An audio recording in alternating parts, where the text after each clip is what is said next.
ओम नमः शिवाय। श्री शिव महापुराण कोटि रुद्र संहिता अध्याय 287।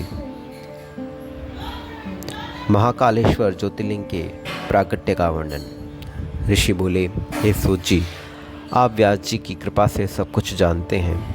इन ज्योतिर्लिंगों की कथा सुनकर हमें तृप्ति नहीं हो रही, अतः हे प्रभु, हम लोगों पर विशेष रूप से अतुलनीय कृपा करके आप तीसरे ज्योतिर्लिंग का वर्णन कीजिए। सूत जी बोले, हे ब्राह्मणों, आप श्रीमानों की संगति प्राप्त कर मैं धन्य एवं कृत्य हो गया, क्योंकि सज्जनों की संगति धन्य होती है। अतः मैं इसे अपना सौभाग्य मानकर पवित्र पाप का नाश करने वाली तथा दिव्य कथा को कहूँगा। आप लोग आदरपूर्वक सुनिए।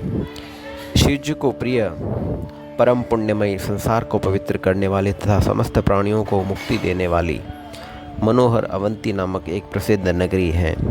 वहाँ पर शुभ आचरण में तत्पर, वेदाध्ययन करने वाले तथा नित्य वैदिक अनुष्ठानों में निरत एक श्रेष्ठ ब्राह्मण रहते थे। वे ब्राह्मण नित्य अग्निहोत्र करते और शिव पूजा में संलग्न रहते थे। वे प्रतिदिन पार्थिव लिंग का पूजन किया करते थे। उन वेदप्रिय ब्राह्मणों ने सारे कर्मों का फल प्राप्त कर भली भांति ज्ञानपरायण होकर अंत में सज्जनों की गति प्राप्त की। हे मुनीश्वरों, उनके 4 पुत्र भी उसी प्रकार शिव पूजा में तत्पर तथा सदा माता पिता की आज्ञा मानने वाले थे। उनमें सबसे बड़ा देवप्रिय, उसके बाद प्रिय मेधा, तीसरा सुकृत नाम वाला और चौथा धर्मनिष्ठ सुव्रत था। उनके पुण्य प्रताप से पृथ्वी पर सुख बढ़ रहा था। जैसे शुक्ल पक्ष में चंद्रमा बढ़ता है, उसी प्रकार उनके सुखदायक गुण भी वहाँ निरंतर बढ़े रहते हैं। उस समय वह नगरी ब्रह्म तेज से संपन्न हो गई। हे श्रेष्ठ द्विजों, इसी बीच वहाँ जो उत्तम घटना घटी उसे सुनिए। जैसा कि मैंने सुना है वैसा ही कह रहा हूँ। रत्नमाला पर्वत पर दूषण नामक एक महान असुर रहता था। धर्म से द्वेष करने वाले वह महाबलवान दैत्यराज ब्रह्मा जी के वरदान से जगत को तुच्छ समझता था। उसने देवगणों को पराजित कर उन्हें उनके स्थान से निकाल दिया। उस दुष्ट ने पृथ्वी पर सभी प्रकार के वेद धर्मों तथा स्मृति धर्मों को भी इसी प्रकार नष्ट कर दिया था, जैसे सिंह खरगोशों को नष्ट कर देता है। जितने भी वेद धर्म थे उन सबको उसने नष्ट कर दिया और प्रत्येक तीर्थ तथा क्षेत्र में धर्म को दूर हटा दिया। एकमात्र रम्य अवंती नगरी ही दिखाई दे रही थी जहाँ वैदिक धर्म और प्रतिष्ठित है। ऐसा विचार कर उसने जो किया उसे आप लोग सुने। उस महान असुदूषण ने बहुत बड़ी सेना लेकर वहाँ रहने वाले सभी ब्राह्मणों को उद्देश्य कर चढ़ाई कर दी। वहाँ आकर विप्रद्रोही और महाखल उस दैत्येंद्र ने अपने 4 दैत्य श्रेष्ठ सेनापतियों को बुलाकर यह वचन कहा। दैत्य बोला है, हे दुष्ट ब्राह्मणों, मेरी आज्ञा का पालन क्यों नहीं करते हैं? अतः मेरे विचार से वेद धर्म में तत्पर ये सब दंड के योग्य हैं। हे दैत्य सत्तमो, मैंने संसार में सभी देवताओं तथा राजाओं को पराजित कर दिया है।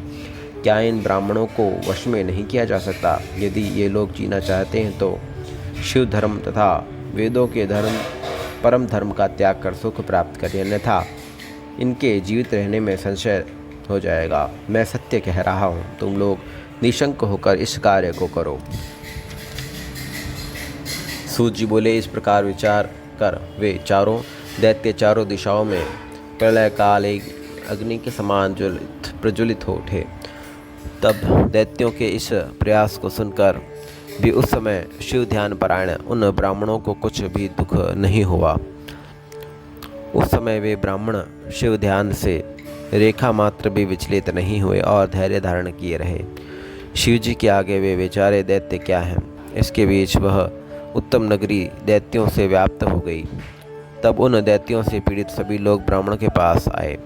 वे लोग बोले, हे स्वामिन, अब क्या करना चाहिए? ये दुष्ट आ गए हैं, उन्होंने बहुत से लोगों को मार डाला क्योंकि हम लोग आपके पास आए हैं। सूत जी बोले, उन लोगों की यह बात सुनकर सदाशिव में विश्वास करने वाले वे ब्राह्मण वेद प्रिय पुत्र उन लोगों से कहने लगे। ब्राह्मण बोला, आप लोग सुनिए, हमारे पास दुष्टों को भय देने वाले सैन्य बल नहीं है और न शस्त्र ही है जिससे हम उन्हें पराजित कर सकें। सामान्य व्यक्ति का आश्रय लेने पर भी मनुष्य का अपमान नहीं होता। फिर हम लोग तो सर्वसम्मत शिव जी के आश्रित हैं। हमारा अपमान ये असुर किस प्रकार कर सकते हैं। अतः भगवान शिव ही असुरों के भय से हमारी रक्षा करेंगे। भक्तवत्सल सदाशिव को छोड़कर संसार में अब हमें कोई शरण नहीं देने वाला। सूत जी बोले, इस प्रकार वे ब्राह्मण धैर्य धारण कर भली भांति पार्थिव पूजन कर शिव जी के ध्यान में तत्पर रहे। उसी समय उस बलवान दूषण दैत्य ने उन ब्राह्मणों को देखा और यह वचन कहा, इनको मारो, इनका वध कर दो। किंतु शिव के ध्यान में परायण उन वेद प्रिय के पुत्रों ने उन दैत्य के द्वारा कहा गया वचन नहीं सुना। इसके बाद जो ही उस दुष्टात्मा ने उन ब्राह्मणों को मारना चाहा, तभी उस पार्थिव के स्थान पर शब्द करता हुआ एक गड्ढा हो गया। उस गड्ढे से विकट रूपधारी महाकाल नाम से विख्यात दुष्टों का संहार करने वाले एवं सज्जनों को गति देने वाले शिवजी प्रकट हो गए। अरे दुष्ट, मैं महाकाल हूँ और तुम्हारे जैसे दुष्टों के लिए महाकाल रूप में प्रकट हुआ हूँ। तुम इन ब्राह्मणों के समीप दूर भाग जाओ। ऐसा कहकर महाकाल शंकर ने ओंकार मात्र से ही सैन्य सहित उस दूषणों को भी शीघ्र ही भस्म कर दिया। उन्होंने कुछ सैनिकों को मार डाला और कुछ सेना भाग गई। उन परमात्मा शिवजी ने वहीं पर दूषण का वध कर दिया। जिस प्रकार सूर्य को देखकर अंधकार पूर्ण रूप से नष्ट हो जाता है, इसी प्रकार शिव को देखकर उसकी सेना पे विनष्ट हो गई। उस समय देवताओं की दुदुम्बियाँ बजने लगी और फूलों की वर्षा होने लगी। ब्राह्मण, विष्णु आदि सभी देवता वहाँ पर उपस्थित हो गए। ब्राह्मणों ने हाथ जोड़कर लोक कल्याण करने वाले उन भगवान शंकर को भक्तिपूर्वक प्रणाम करके अनेक प्रकार की स्तोत्रों से उनकी स्तुति की। तब महाकाल रूपधारी स्वयं महेश्वर ने प्रसन्न होकर उन ब्राह्मणों को आश्वस्त करके उनसे कहा, वर मांगिए। तब यह सुनकर वे सभी ब्राह्मण हाथ जोड़कर और सिर झुकाकर भक्तिपूर्वक शिव जी को प्रणाम करके कहने लगे। द्विज बोले, हे महाकाल, हे महादेव, दुष्टों को दंड देने वाले, हे प्रभु, हे शंभो, हे शिव, आप हमें संसार सागर से मुक्ति दीजिए। हे शिव, हे शंभो, हे प्रभु, आप संसार की रक्षा के लिए यहीं पर निवास करें और अपने दर्शन करने वाले मनुष्य को सदा उद्धार कीजिए। सूत जी बोले, उनके ऐसा कहने पर शिव जी उन्हें सद्गति प्रदान कर भक्तों के रक्षार्थ उन परम सुंदर तीर्थ में स्थित हो गए। इस प्रकार वे ब्राह्मण मुक्त हो गए और वहाँ चारों दिशाओं में एक कोस परिमाण वाला स्थान लिंग रूपी शिव जी का कल्याणमय क्षेत्र हो गया।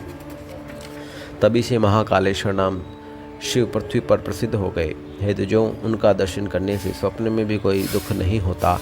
जो मनुष्य जिस कामना की अपेक्षा करके उस लिंग की उपासना करे, वह उस मनोरथ को प्राप्त कर लेता है और परलोक में मोक्ष भी प्राप्त करता है।